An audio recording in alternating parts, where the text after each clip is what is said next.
Let's get into Real Housewives of New York. Dan, what were your thoughts on these women? So a lot more fresh because I just watched it. But it's such a change of pace. Like New York just seemed like sophisticated, subtle, whereas OC was way the fuck out there.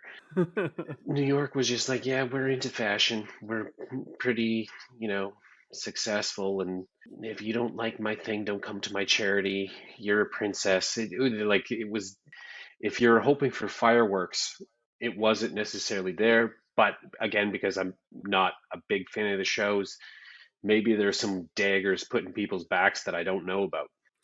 Yeah, that echoes my take. Like I feel like this is a very like fashion focused cast more so than we see anywhere else. Usually there is like one or two of the housewives that are really focused on fashion and trying to like bring something interesting to the table. But here it's the focus of almost the entire cast. So yeah, I find that that is really interesting. I don't have the best eye for fashion, so I don't know that I appreciate it as much as maybe a lot of viewers do, but um it is really noticeably elevated compared to some of the looks that we see on other franchises. Did did any of the like the housewives stand out in terms of like their personalities and what they're bringing as being like particularly magnetic or really off-putting? Off-putting, I mean, the only one that seemed to come out like a bit of a jerk in this episode was Jessel. Um, Nothing huge. Again, it wasn't that it was very muted tones versus what we would see in the OC, but um, yeah, she seemed to want to stir things up with a smile on her face. And she might be one if I was to watch more of these, one I'd want to follow because I think there's a definitely a game plan and I can see her trying to push further with a lot of people. I mean, I don't know the history with Erin, but she seemed to play that off pretty well. Um, what did Jessel say? She called some people some old cackling hags, Yeah. and they took Yeah, and offense then to she that. yeah, then she played it off like, "Oh, that's just British humor." Like she pulled a page directly out of Lisa Vanderpump's book and like, "Yeah, it's just British humor, you cackling old hag." Just had to add old onto on top. Yeah. But and I wrote this down specifically. She was like, "That's how British people talk. Where we talk Yeah. dirty. We have bullocks and bugger and shag and twat." Yeah. And I'm like, that's the least offensive things I've heard from British people. They use the C word every second Yeah. sentence. You don't give me that wall bullocks. Oh, that's a load of bullocks. Hey, you can't say that. Yeah, Jessel was like this. Oh, go ahead. Sorry. I was gonna say I really prefer this stuff to the OC. The OC who talked about Shannon's relationship. I have to say, like I way prefer getting mad about little petty comments over and over. That's like I just much prefer it and I can follow it way better. I was getting finding a little mind numbing on OC. So I don't know. It's interesting, Dan, if you feel that it's like muted because I think it's almost just too much for me and I like the subtlety. It revives me a little bit. So anyway.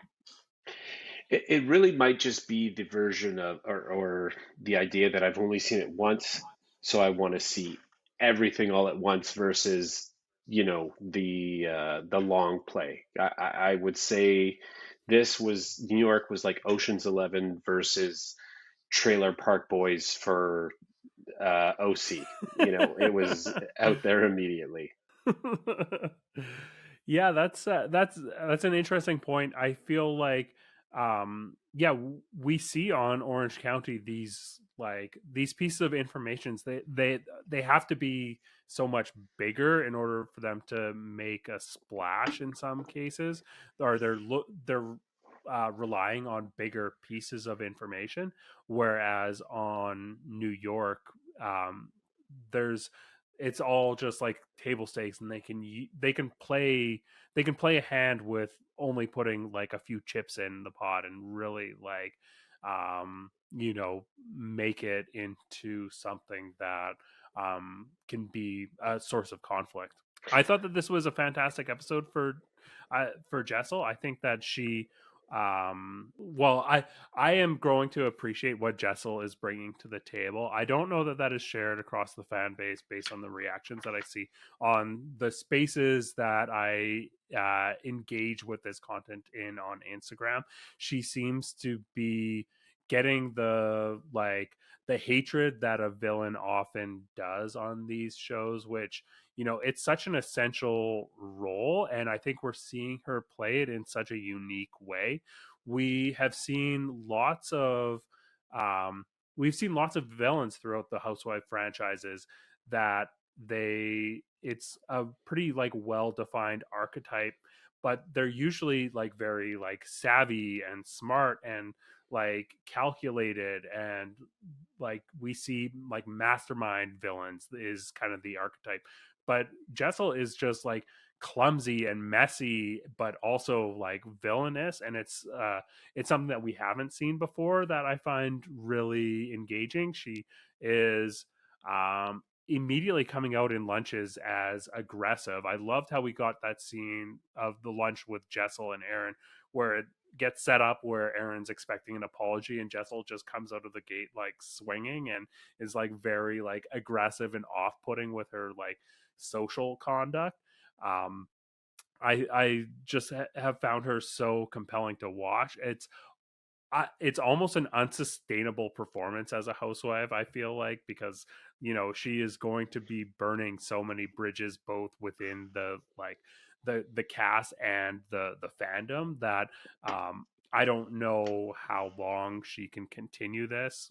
Like, she's gonna probably have to do some reflecting on this season and see how she wants to go, if she wants to try to get a redemption arc or if she wants to dig into being the villain. But and if she does dig into being the villain, I feel like she's going to have to like change. I think she's going to have to probably lean a bit more into that calculated archetype for it to work for her long term. But it's really fascinating to watch on this cast of newbies, where there's a lot of people that are kind of sorting out how to play the game, and so it's not as easily, they don't no one has a tool belt of tools to handle this play. So she's just like able to go and clumsily piss people off, and it's amazing to see. Yeah, I don't want to seem ageist here, but like I think you can see a huge difference between the OC and New York. And I think, part of that is that maybe the sun isn't that good for you, but also when you get older, like you're done. Like you know what I mean? Like you're already crafted, your mind's made up, you have a stronger opinion. And I feel like these younger ladies in New York are still kind of trying to figure their way out in the world. And the women in the OC, they're done. They know what their opinions are, and they're just more, open to sharing it. If you don't agree with me and I don't agree with you, fuck you. Where it's New York, it's like, I don't know, I can be changed, and I'm still trying to figure my way in this. And Yeah, that's interesting, because one of the conversations that we had, Sandy, when you were on with Billy Chung, we were talking about the physical spaces of these shows. And I feel like the density of New York City and being so jam-packed into the city and needing to, be adaptive and create your own space, but also make room for others. I think that kind of impacts how you navigate social situations. Whereas Orange County, we see they've got the space to operate, they've got the doors to close, and they can't hear their neighbors, sort of thing. As kind of just like a metaphor for how they can operate socially. They can be a lot more rigid about their opinions because they have the space to do that. I did notice at What a this. Oh, Oh, at go the ahead. start of this episode, there was a disclaimer for suicide, and I thought it was a franchise. What's the difference between, are these like filmed or released simultaneously? Like, why would there be one for New York versus one for OC? Oh, it was because of Brynn's comments at the beginning of the episode where she was talking about a suicide attempt that she had when she was in grade one, which was very like um, a very moving moment for her, and a shocking thing for her to say. Yeah, that's something that stood out for me right away, is that like there was a more human side. At least what they were showing immediately was just like, wow, this is somebody that I really want to root for versus this person is rich beyond my wildest dreams. I can't relate to them. Yeah, totally. I thought that this I thought that this was a very interesting and moving scene. I found it interesting because we have seen Brynn, the way that she has operated since she has come on the show. Um, and I mean, this is only like episode 5, but we've kind of commented about how it almost feels like she's playing up to the camera and a little forced almost, until we got this scene where she's talking about her past, and she says like, I had to learn to be like, oh, if I could be like cute enough or funny enough, then I could find more safety in like in being that way. And that really showed, um this motivates her way of operating in the world up until this point, and it's deeply rooted in her personality because it was a survival mechanism. I thought this scene added so much dimension to her character. um just really loved to see this sort of candidness from her. Yeah, I was cheering for her. She was some, the whole chess thing where she knew she was horrible, but showed a sense of humility and just was like, I just want to play. Like, I just want to have fun. I want to do it. And that's someone that I want to be around, is just someone that's willing to try something and be a person. Yeah, I agree. So much more of her real self in this episode. Of course, it was so hard to listen to her story, and it was lovely to see how like strong she really is, considering that, and saying that she's doing all these things that she didn't get to do as an adult, and that's like what everyone should strive for. Like, and let alone like she's able to do that for herself after what she's come from. It's really lovely. And also like surprising. I wouldn't have been Yeah, like, totally. she loves chess, but there you go. She loves chess. Now I know. That's awesome. Yeah, I thought that this was like, I don't know. Yeah, the chess thing was a really good way for her to bring, to again add more dimension to her character, just showing, that she is going to try her best even if she's not succeeding at things. Um I thought that that was really nice to see as well, in terms of adding, fleshing out this character. So Dan, what were your highlights from this episode? Um, you know, I I really just kind of liked everyone. Um, it was hard to have a highlight because it was, compared to the OC, it was pretty melodramatic. I mean, the highlights. Hmm. It's pretty boring. I talked to my wife and she was like, "Yeah, that one was so much better than the OC," and I was like, "Yeah, this is just a bunch of nice people getting along." Man, that's not what I found at all. That's so cool. I love that. That's not how I took it San- yeah, Sandy, at all. what were your takeaways? Well, again, I already said like I really appreciate, and I think everyone is different. Like Craig, you're very passionate about how people are playing with this piece of information on the OC, whereas I'm a little bit like I can't even keep track of who's saying what. And I love these shows too, but that's just not speaking to me. But on this, I was like, ooh, they are having these coffee dates, and they keep bringing up what Jessel said, like all the stuff you said, like these little pieces that they're playing. I find that really fascinating. I found it fun. I and you don't have to have an opinion on any of it. You can just enjoy it. So that's really all I have to say on that. But I thought it had a good pace to it. I just love New York. I just love everything. So that's the difference too. I'll watch anything in New York. It doesn't really matter what's happening in New York. But other stuff I noticed, I did certainly note that they threw Brynn a Thanksgiving dinner to like help her because of her, it's a sad time of year, and then absolutely forced her to give a testimony on the like most horrific parts of her life, which is good for Yeah. TV, I guess. But I was a little bit like, yikes. Like she was like, oh, thanks everyone. Now I can, you know, like not think about being sad. But no, it was about thinking about being about everything that's sad. So anyways, I want them to stop talking about Jessel's sex life. It makes me extremely uncomfortable. That's just, I don't know. I don't know. That one bugs me. Just like leave her alone.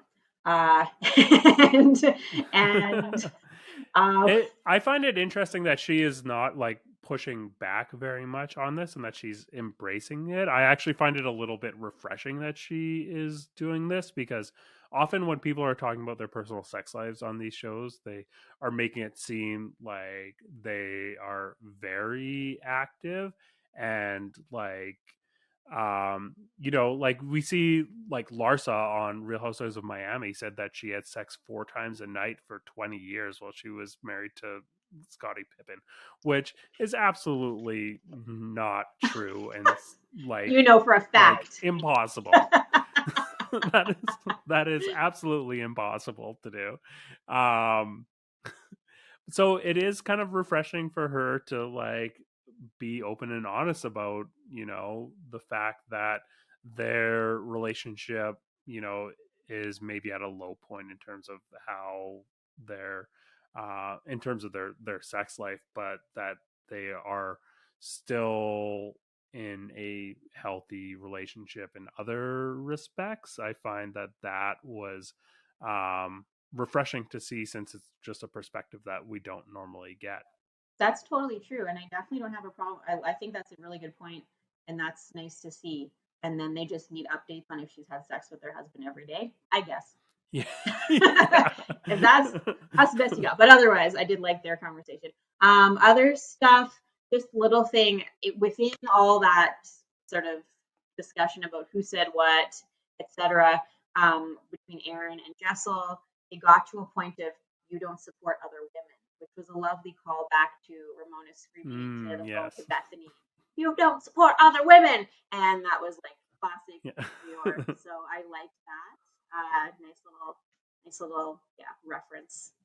Probably not on purpose. And I think my last thing was I was really unimpressed with the name of Jessel's new design consultancy, The Know, as in the know.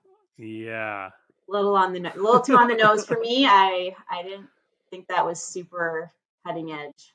So best of luck to her on It that. sounded like when you do like a high school communications project or something like that, and you're like, the project is like come up with an agency, and like that's what you would go for when you're in high school. I mean, I do want to say that, and this is kind of like a microcosm to much bigger industry, but all fashion that came in there, like the high fashion that came into Jessel's party, was bullshit. Like it's all bullshit. Like you're not going to wear that out. You know what I mean? Like you do it for the appearance of others, but like anytime you see a big runway show, and you're like, that's only for a very select group of people. You're not like, oh yeah, I need to wear that taco dress. You know, sure, the designer makes nice things. So I guess that's where I get confused about what fashion should be and shouldn't, because there was some really nice clothing in that party, and then there was, the dude that walked in that suit that had, I was street names all over it, where I was just like, That's a map of Tribeca. it could be high fashion, but you look like dog shit. I actually kind of like seeing this. I don't know, when my wife and I, we watch Project Runway a lot, and I like it when there's like very editorial looks. So to see that kind of come out on a place that isn't the runway, I like.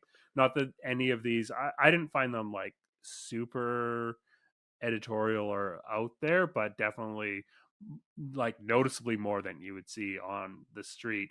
But that was also the crowd that was there. There was like big name fashion editors there, so that's exactly who I would expect to be dressing like that, I guess. What was her name? Sai? Did she have the giant blazer that was like shoulders out to here? Well, Brynn came in a blazer that belonged Yeah, to that some was unknown man. some unknown man. But there was somebody else that came out with like a linebacker's blazer. It could have been Sai. She is a fashion influencer, so that would make sense. I don't remember what she was wearing. I mean, I'm a blue T-shirt Hanes kind of guy, so who am I to talk?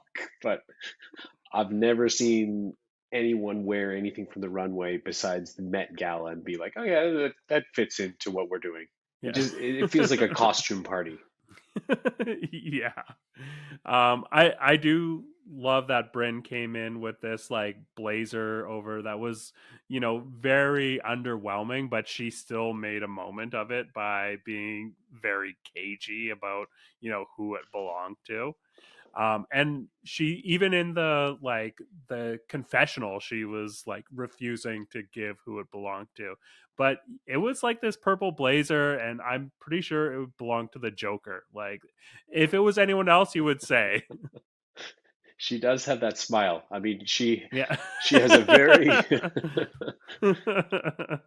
Sandy, any other highlights from this episode? No, I think that's about it. But I did really like it. Yeah, I really enjoyed this episode as well. You pointed out the lunch between Jessel and Erin, and I talked about it a bit at the start, and that was definitely like the high moment for me. I just loved this tension. I loved how Jessel is just completely creating tension with every person on the cast everywhere she goes. I find it really compelling to watch. I also love that, and I don't think it's intentional at all, but she was able to manage that tension at the end of this episode at her event when Erin came and supported her, and like she thanked her, and it seemed genuine, and they said they're good for now. I thought that was nice to see, because that kind of we got that, like, for me, that rewarding piece where the tension was boiling and boiling and boiling, and then we got a bit of a clash at lunch, and then a reset so that we've got a point for it to grow again. I'm looking forward to that not actually being done and them not being good. So I'm glad we were able to lower the stakes back down and reset, so that it can grow. The other thing that I really enjoyed was the scene that we got with Jenna and her friend Heather, where she was going through her closet, and it was almost like giving a timeline of her career through the outfits that she was sharing. I thought that was a really interesting way to kind of build her story and her um, just like how grandiose of a character that she is, by showing these outfits and being like, oh yeah, I met the Obamas in that one, or like, just adding all this dimension to her character through her wardrobe. I thought that was really good. We also got a little bit of a callback to episode 1, where she gets her friend to sit in the chair that Brynn and Erin broke in her closet. I just thought that was a nice touch. But yeah, I agree, Sandy. I thought this was a very like good episode. I had a lot of fun watching it. Um, the lunch that we got between Brynn and Sai and Erin, the little chess math. There was just so much that was kind of like building these characters, but also there was a very like rewarding like story arc through it, and sufficient tension. I thought this was great. Ubah was really funny, as she always is in this. I loved her line about anything with a job, I don't want it. I thought that was really funny. And great to know that hand jobs are back. Now we know. Winnipeg's usually like years behind somewhere like New York, but we can make this happen in Winnipeg, guys. Yeah. Yeah. 2023 summer of hand jobs. I think that about covers everything that I wanted to talk about. Any final thoughts from you, Dan? No. Um, I'm blown away that you guys are much more enthralled with New York, but that must come through, the fandom of watching these shows, and I wish I wish that I could join that because it would make my relationship with my wife better, but it just drags the soul out of me. So I feel like New York is like there's also something like very exciting about it being like a blank slate and us like getting to know these women, and there was a lot of reluctance to give this reboot a chance from the fan base. I've always been very excited about it, but um, I it's really nice to see that it is paying off. I was talking with my wife Jess about this cast, and I was like, I feel like I feel like we've got a very strong cast, with the exception of maybe Sai and Erin to a degree. Although I think Erin is bringing a little bit more than Sai. But this is like a very strong like cast for like a season one from a show. Like usually we'll see a bit more turnover after an initial franchise launch. Yeah, totally agree. Excited about it. Sandy, any final thoughts from you?